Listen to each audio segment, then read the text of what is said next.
प्यारे बच्चों नमस्कार। पिछले कक्षा में आपने सर्किल और प्लेन पढ़ा। आप सभी प्रश्नों को हल कर लिए होंगे।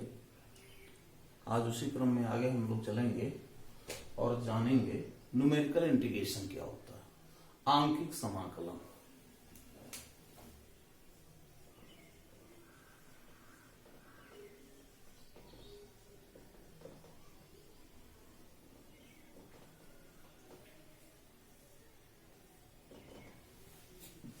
बच्चों, हम लोग जानते हैं कि किसी भी वक्र के द्वारा जिसका समीकरण y = f(x) है, इस वक्र के x = a और x = b तथा x अक्ष और वक्र के बीच घिरे हुए भाग का क्षेत्रफल वह होता है integration limit a to b f(x) dx। अर्थात बच्चों, कोई भी फलन होगा उस वक्र के अनुसार हम उससे घिरे हुए भाग का क्षेत्रफल निकाल सकते हैं, लेकिन तब जब हम इसका इंटीग्रेशन करना जानते हैं। यानी ये सिंपल प्रश्नों के लिए हम इस तरह से आसानी से हल करके एरिया निकाल सकते हैं। लेकिन बहुत सारे ऐसे फलन आते हैं जैसे e⁻ cos x हो जाए dx। अब इसको हम इंटीग्रेट नहीं कर पाएंगे, तो अब जब इंटीग्रेट ही नहीं होगा तो इसकी लिमिट भी नहीं निकाल पाएंगे। अर्थात हम एरिया इस तरह के वक्रों का ज्ञात नहीं कर सकते हैं या बहुत ही कठिन हो सकते हैं। तो अब हम लोग क्या करें, बहुत सारे अनियमित आकृतियों का क्षेत्रफल निकालने के लिए तरह तरह की गणितज्ञों ने विधियां निकाली कि इन्हें हम पतले पतले स्ट्रिपों में बांट दें इस प्रकार से, और यह पहले पॉइंट x = a और यह लास्ट जो पॉइंट हो वह x = b में समान पट्टियों में बांट करके छोटे छोटे भागों का क्षेत्रफल निकालते हुए सबको जोड़ देंगे। और इस प्रकार से चूंकि हम छोटे छोटे भाग का आंकिक मान निकालते हुए निकाल रहे हैं, इसलिए इस प्रकार के इंटीग्रेशन को हम आंकिक समाकलन कहेंगे। तो सबसे पहले इसमें, जैसा कि सिम्पसन महोदय ने एक रूल दिया, उन्होंने कहा कि किसी भी वक्र के द्वारा घिरे हुए भाग का क्षेत्रफल जो कि a to b f(x) dx के इंटीग्रेशन के वैल्यूज के अनुसार दिया जा रहा है, वह वैल्यूज हो जाएगी h/3 first plus last plus 2 × odd plus 4 × even.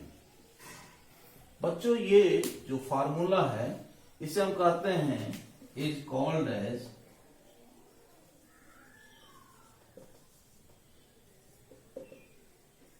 Simpson's 1/3 rule. बच्चों, यहां पे h का कोफिशिएंट 1/3 है, इसलिए इसे सिम्पसन का 1/3 रूल कहेंगे। ठीक है बच्चों। इसी प्रकार से सिम्पसन ने दूसरा भी नियम दिया कि area A = a to b f(x) dx = लिखा जाएगा 3/8 h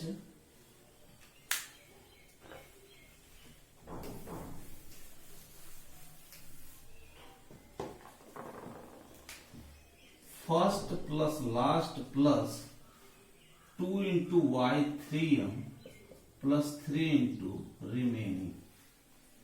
बच्चों, यहां पे फैक्टर इसका क्या है, 3/8 है, इसलिए इसे कहेंगे 3/8 रूल।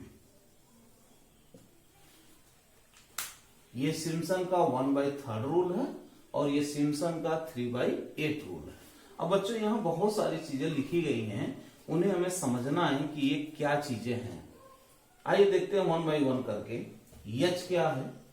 एच को हम कहते हैं एक पट्टी की मोटाई। जैसे इस प्रकार से कोई वक्र है और यहां से घिरे हुए भाग का क्षेत्रफल है, आप यहाँ x बराबर a पे ले लिए, हमें ये एरिया काउंट करना है, ठीक है बच्चों। तो x इक्वल टू ये b हो गया। अब इसे हम समान भागों में विभक्त कर रहे हैं, तो एक भाग की जो मोटाई है, स्ट्रिप की जो थिकनेस है, उसे हम h से निरूपित करेंगे। तो h की वैल्यूज कैसे मिलेगी? अब जितने पट्टियों की संख्या हो पूरे लेंथ में, उतने पट्टियों की संख्याओं से भाग देने पर आपको आसानी से एक पट्टी की मोटाई मालूम हो जाएगी। तो where h is equal to पूरी लेंथ बच्चों क्या है? ये कहीं से a तक है, मान लीजिए यहां ओरिजिन होगा तो यहां से a है, यहां से ये b है, तो इसके बीच की दूरी b माइनस a हो जाएगी। तो b minus a divided by n, तो h इज इक्वल टू, जिसे हम कहेंगे थिकनेस ऑफ वन स्ट्रिप, एक पट्टी की मोटाई। h की वैल्यूज मालूम हो गए बच्चों, क्लियर हो गया होगा। अब इसी क्रम में देखते हैं कुछ रूल्स है जिसके अकॉर्डिंग 1/3 रूल अप्लाई होगा और 3/8 रूल, दोनों के केस अलग है। जब कभी भी पट्टियों की संख्या सम हो, क्या हो बच्चों? इवन हो, number of strip is even. अब आइए देखते हैं, जैसे आप ये जानते हैं x और a पर एक कोट मिल जाती है, जिसे आप अगर ये x1 मानेंगे तो इसके सापेक्ष a रखने पर जो फलन का मान होगा उसे आपको y1 लेना पड़ेगा। इसी तरह से यहाँ पे x2 होगा दूसरे बिंदु पर, तो यहाँ जो वैल्यू जाएगी वो y2 होगी। तो दो कोटियों के बीच एक पट्टी का निर्माण होता है, दो कोटियों के बीच एक पट्टी का। इसी तरह से तीन कोटियों के बीच दो पट्टी का बच्चों। तो इस प्रकार से अगर n का मान सम है तो दूसरे शब्दों में हम कह सकते हैं पट्टियों की संख्या क्या है? कोटियों की संख्या विषम है। और तो पहला केस ये तभी लागू होगा, तो यह नेसेसरी है कि when n is even, ये बच्चों हम तभी लागू करेंगे जब n का मान इवन हो। जैसे पट्टियों की संख्या 2 ले सकते हैं, 4 ले सकते हैं, 6 ले सकते हैं, 8, इसी क्रम में जो भी आप चाहे ले सकते हैं। दूसरा केस क्या है? when n is equal to 3m, जहां m is equal to 1, 2, 3 इस प्रकार से कुछ भी ले सकते हैं।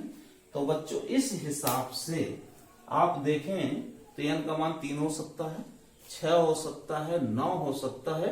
इस क्रम में 3 के गुणज के रूप में कुछ भी ले सकते हैं।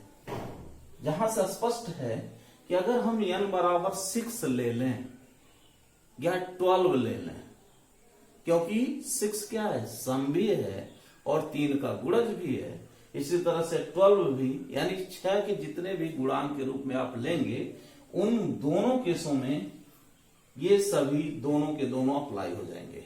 2 हो, 4 हो, जैसे कि n बराबर 6 लेते हैं तब भी ये दोनों लागू होंगे, 12 लेंगे तब भी लागू होंगे, इस प्रकार से 18 लेंगे तब भी लागू होंगे। क्लियर होगा बच्चों? दोनों चीजों को स्पष्ट कर लीजिए। पहले में n का मान क्या होना चाहिए? सम होना चाहिए, तो कुछ भी ले सकते हैं सम की जगह पे। दूसरे में n का मान सम विषम के कॉन्सेप्ट पे नहीं है, बल्कि क्या है? 3 के गुणज के रूप में होना चाहिए। ठीक है बच्चों, तो आगे और चीजों को समझते हैं। यह जो होती है y1, उसे हम पहली पट्टी कहते हैं और उसे f से निरूपित करेंगे। This is f is equal to first ordinate, पहली कोटि का जो मान होगा बच्चों उसे हम f से निरूपित करेंगे। इसी प्रकार से जब लास्ट x बराबर b पुट कर देंगे तो वहां जो आएगा उसे हम YL से निरूपित करेंगे लास्ट से, यानी कि L is equal to last ordinate. ठीक है बच्चों, F हो गया फर्स्ट ऑर्डिनेट, L हो गया लास्ट ऑर्डिनेट। इसी प्रकार से अब यहां पे O क्या है, यह है sum of all odd ordinates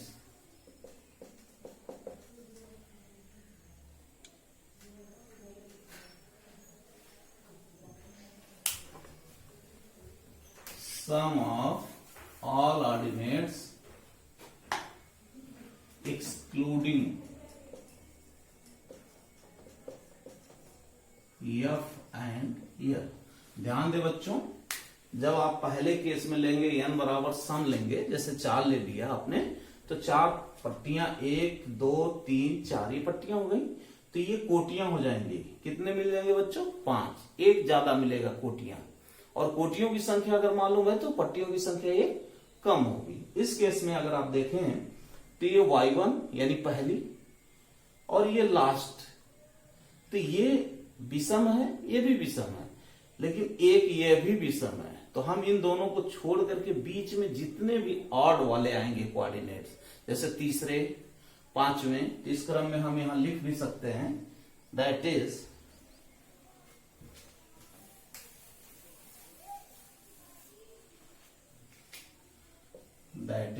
O is equal to Y3 plus Y5 plus, इस प्रकार से जितने भी आएंगे।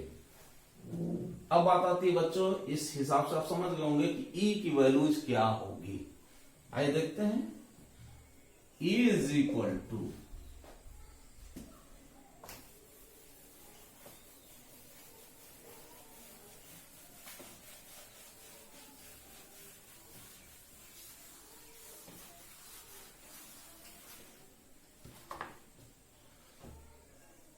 sum of all even ordinates।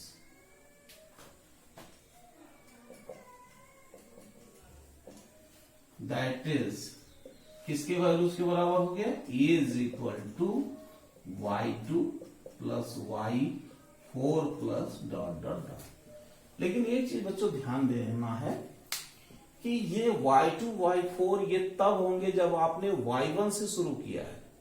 ये थोड़ा सा क्लियर कर लेंगे आप, क्योंकि कभी कभी आप Y0 से भी शुरू कर सकते हैं। पहली कोट को Y0 से लिख दिया, तो अब ये सारी वैल्यूज चेंज हो जाएंगी। तो आपको करना क्या है, कोई कंफ्यूजन ना हो, इसलिए हमेशा आप सभी कोटियों को ऐसे निकाल लीजिए। क्लियर बच्चों? ऐसे निकाल लीजिए, जितने भी हों, 4 मिले, 6 मिले, 10 मिले, सभी को ऐसे निकाल लेंगे और ऐसे क्रम करेंगे। पहला हो गया फर्स्ट, अगर इधर से देखेंगे तो ये हो गया लास्ट।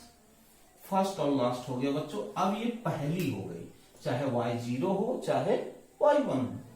पहली को छोड़ेंगे तो ये दूसरी जो होगा ये कहां पे आएगा? इवन में। इसी तरह से एक क्रम छोड़ देंगे, इवन। इसी तरह से ये, इस तरह से जो है वैल्यूज वो मिलते जाएंगे, दूसरा, चौथा, छठवां। लेकिन ये लास्ट हो गया तो ये इसलिए इसमें काउंट नहीं होगा। इसी प्रकार से इन दोनों को छोड़ने के बाद जो ऑड होंगे, तो यहां बच्चों अगर आप 7 ले लेते हैं तो थोड़ा सा क्लियरिफाई हो जाएगा। जैसे इवन ये हो गया और ये। इवन में आपको कितने मिले? 3, और ऑड में 2, क्योंकि फर्स्ट और लास्ट भी ऑड है जिसे छोड़ दिया गया है। क्लियर हो गया होगा बच्चों? तो अब जो है ये तो पहले रूल में जितनी भी चीजें आई हुई हैं उन सभी के बारे में आपने एक्सप्लेनेशन देखा। अब इसी क्रम में बच्चों आगे देखते हैं। जैसा कि दूसरा रूल था h यानी 3h/8 first plus last plus 2 into Y3m plus 3 into Y R, 3 into R। तो फर्स्ट और लास्ट बच्चों h की वैल्यूज में सेम ऐसे ही प्रोसेस करेंगे। h equal to B minus A by N. First पहले x के मान पे यानी जो पहली लोअर लिमिट होगी उस पे y का मान निकाल लेंगे और जो भी फलन होगा उसे मान लेंगे कि y equal to F X. ठीक है बच्चों। फिर ये इसी तरह से लास्ट निकालेंगे। y3m क्या है? y3m sum of all ordinates having suffix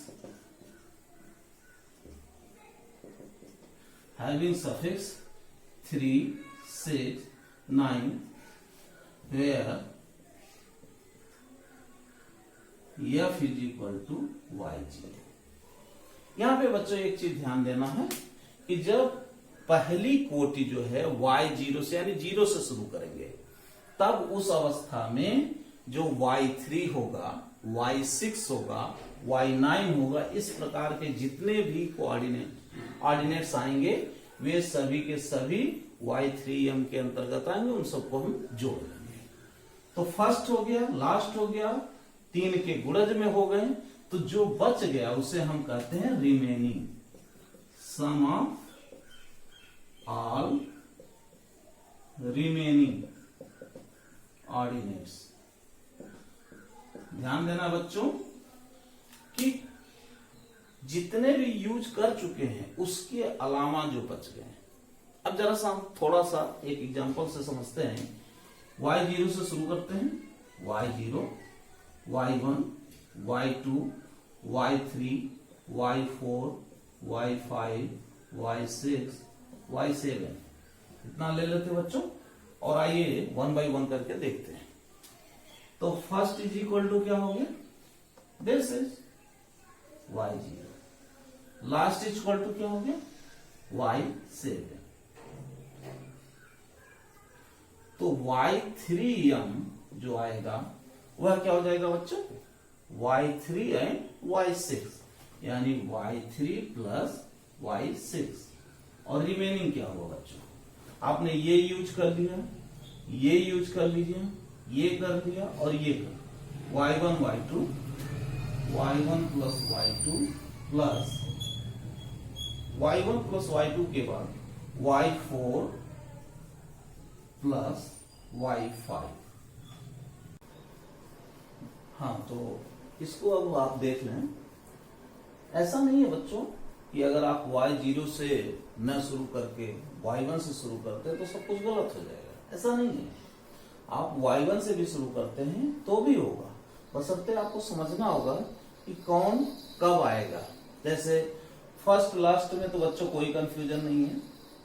जब आप 3m की बात करते हैं तो यहां से चेक करेंगे कि 1, 2, 3, 4 यानी कि जो चौथी कोटि है वो y3m के अंतर्गत आएगी। इसी प्रकार से 5वीं, 6वीं, 7वीं और इसी क्रम में 10वीं, फिर 13वीं, ऐसे जैसे भी होगा उस क्रम में आप देखते रहेंगे और सभी ये सभी के आते जाएंगे। बाकी जो बच जाते हैं बच्चों रिमेनिंग पार्ट में आएंगे। इस प्रकार से हम इसको रख करके सॉल्व कर सकते हैं।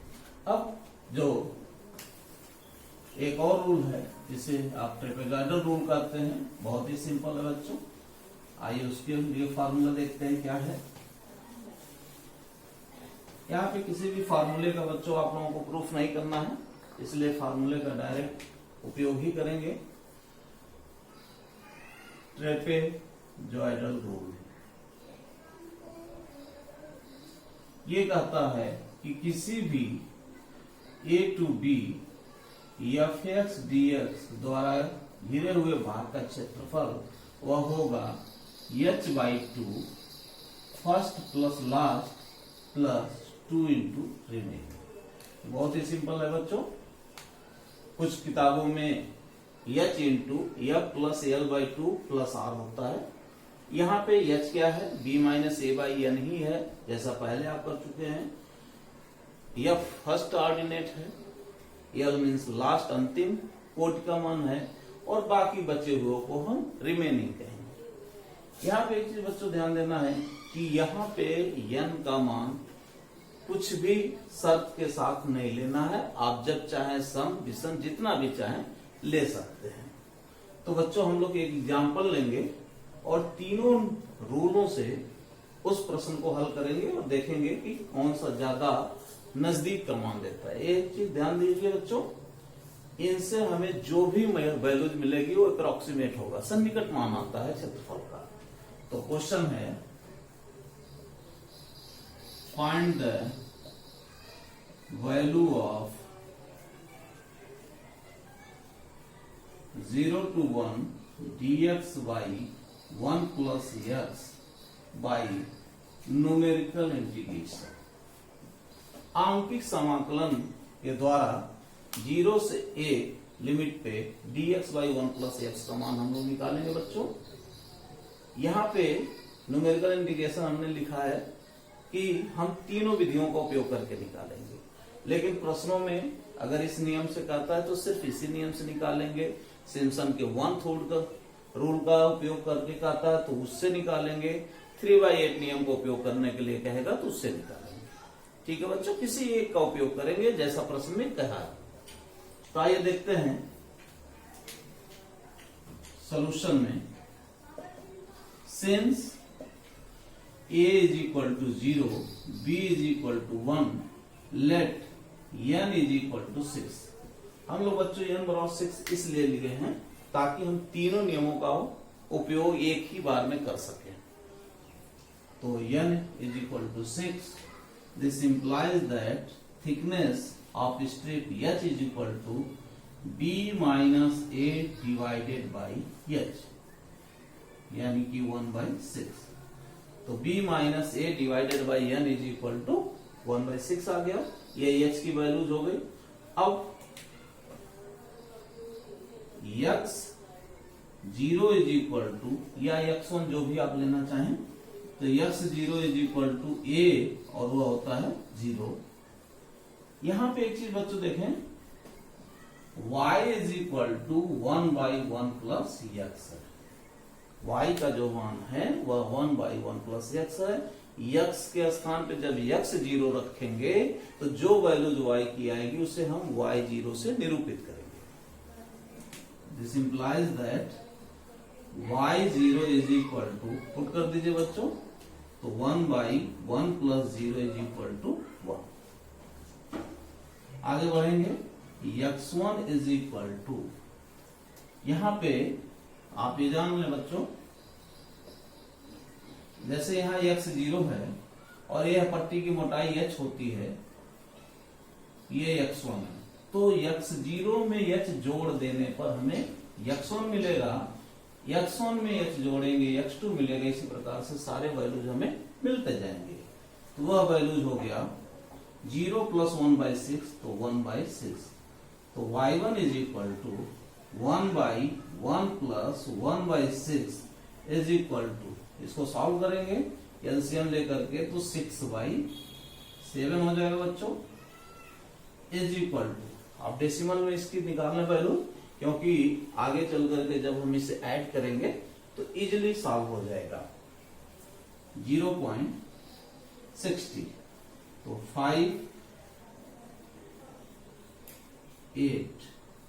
8 बार डिवाइड करेंगे पहले 56 405। तो सिमिलरली आगे x2 is equal to 1/6 plus 1/6 तो 2/6।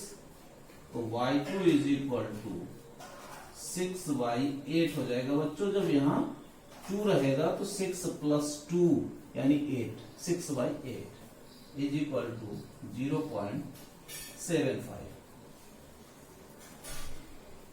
x3 इज इक्वल टू 3/6 हो जाएगा यहां से, y3 is equal to 6/9 is equal to 0.67 लिख सकते हैं आप बच्चों। 666 आएगा तो 67 लिख सकते हैं। इसी प्रकार से x4 इज इक्वल टू 4/6 तो y4 इज इक्वल टू आपको मिलेगा 6/10 इज इक्वल टू 0.60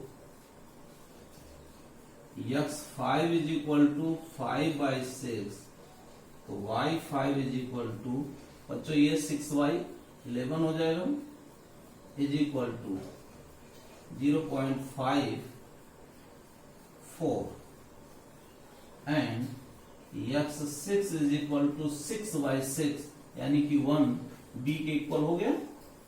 यही लास्ट आपकी पॉइंट होगी। y6 is equal to 6/12 is equal to 0.5g। तो बच्चों ये सारे वैल्यू जब मिल जाते हैं, इसके बाद आप कोई भी रूल लागू करके कर सकते हैं। तो जैसे पहला रूल यहाँ लिखा हुआ है फॉर्मूला, तो हम सीधे यहाँ उसका उपयोग कर लेंगे। Then by trapezoidal rule,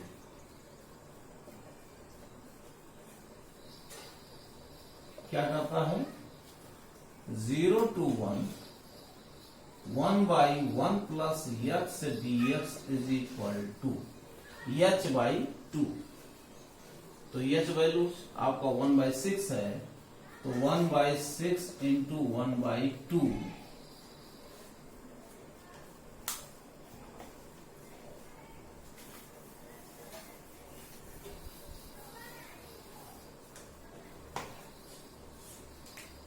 first बच्चों देखते हैं कौन सा होगा। यहां से शुरू करेंगे, पहला, दूसरा, तीसरा, चौथा, पांचवा, छठवां, सातवां। ये पहला हो गया, फर्स्ट है आपका 1, ये फर्स्ट हो गया, और ये आपका लास्ट हो गया। इसमें तो बाकी सभी रिमेनिंग को एक साथ जोड़ लेना है, तो ये हो जाएगा प्लस 0.50 प्लस 2 इंटू रिमेनिंग कौन कौन से हैं 0.85 प्लस 0.75 प्लस 0.67 प्लस 0.60 प्लस 0.54।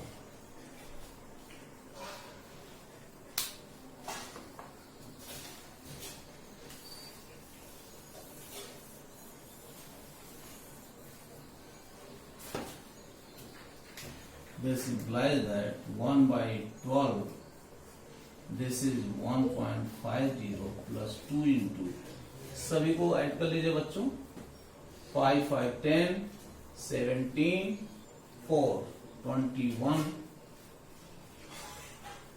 7 6 13 6 19 और 7 26 और 8 34 3.41 is equal to 1/12 1.50 plus 2 into, ये हो जाएगा बच्चों 6.82 1/12 जोड़ लेते बच्चों 2 3 8.32 4 से डिवाइड कर दें बच्चों, तो 2.08 divided by 3 is equal to 0.628 27103। This is answer. ये तो बच्चों आपका ट्रेपेजॉइडल रूल से निकला। अब इसी क्रम में आगे चलते हैं बाई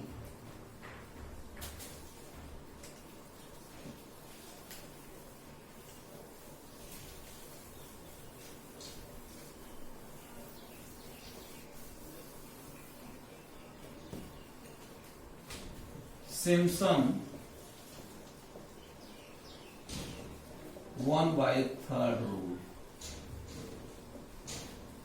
अब इससे क्या होगा बच्चों, इसकी value h/3 that is 1/3 into h की वैल्यू जो 1/6 फर्स्ट प्लस लास्ट, तो ये दोनों वैल्यूज तो सेम ही है, दोनों की वैल्यू जोड़ करके इतनी आएगी। इसके बाद क्या होता है बच्चों 2 इंटू ओ, ऑड वाले देखते हैं। पहला है, दूसरा ये इवन कहलाएगा, ये ऑड में आएगा 0.75 प्लस, इसके बाद फिर छोड़ेंगे, फिर एक ऑड आएगा तो हो जाएगा 0.60 plus 4 times of even, even ये आएगा 0.85 plus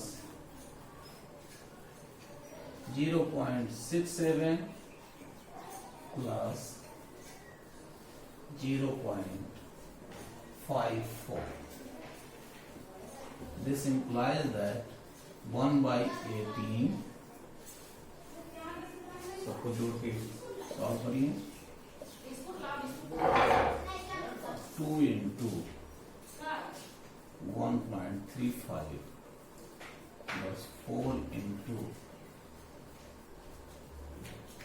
16, 2.06. This implies that 1 by 18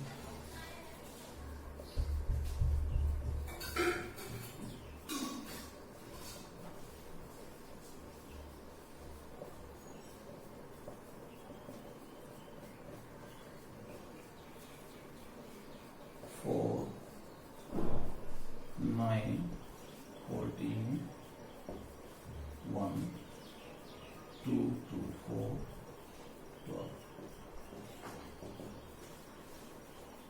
So 6.22 divided by 9 is equal to 0.6 divide करेंगे बच्चों, 54 होगा,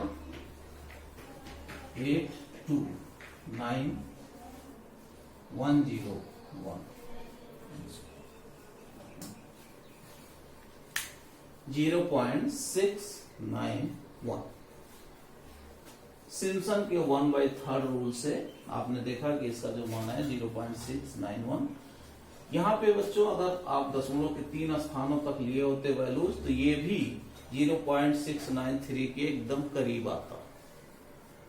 अब इसी क्रम में आगे चलते हैं और वह है by 3/8 rule.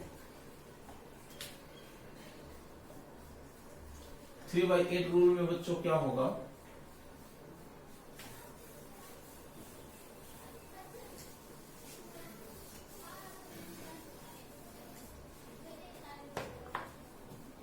Is equal to 3/8 into 1/6, ये तो आएगा ही, एच की वैल्यू जब फर्स्ट प्लस लास्ट इसमें भी होता है बच्चों, ये तो यही होगा 2 इंटू y3m, दैट इज चौथी कोट, पहली, दूसरी, तीसरी, चौथी, ये हो गया 0.67। इसके बाद जो है सातवीं होनी चाहिए, लेकिन ये सातवीं लास्ट हो गया इसलिए ये नहीं लिया जाएगा। 3 इंटू रिमेनिंग कौन से बच्चे हैं बच्चे, 0.85 प्लस 0.75 प्लस 0.60 प्लस 0.54 डिवाइड हो जाएगा तो 1/16, 1.50 प्लस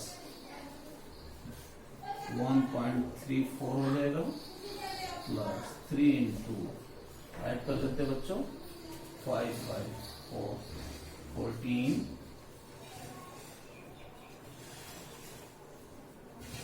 2.74, 1/16 इन दोनों को ऐड कर लीजिए तो 2.84 प्लस मल्टीप्लाई कर दीजिए 8.22,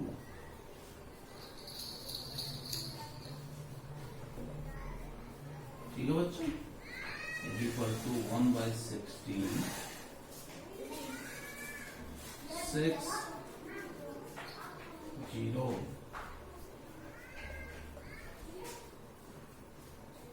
11.2।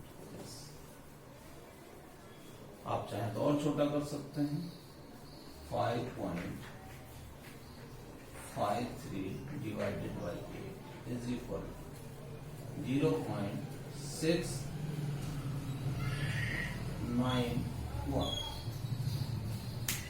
ये भी वैल्यू 0.691 के ही इक्वल आई। इस प्रकार से आप देख सकते हैं बच्चों, जब n की वैल्यूज आप अधिक लेंगे तो मान हमारा जो है मानक मान के बहुत ही नजदीक आएगा। लेकिन बच्चों एक समस्या भी है, जैसे जैसे आप मान यानी n का मान अधिक लेंगे वैसे वैसे कैलकुलेशन भी बढ़ता जाएगा, क्योंकि बहुत सारे पॉइंट्स मिलेंगे, उन बिंदुओं पे सब पे कोटियों का मान निकालना होगा। तो इस प्रकार से आप जैसा प्रश्न में दिया हो या अगर नहीं दिया है तो n बराबर 4 या मैक्सिमम 6 तक लेकर के हल करते हैं। तो मुझे उम्मीद है बच्चों आप सभी लोग बहुत अच्छे तरीके से समझे होंगे, कोई भी असुविधा नहीं हुई होगी। इस प्रकार से सभी प्रश्नों को हल कीजिए। तब तक के लिए नमस्कार, मिलते हैं अगले वीडियो में।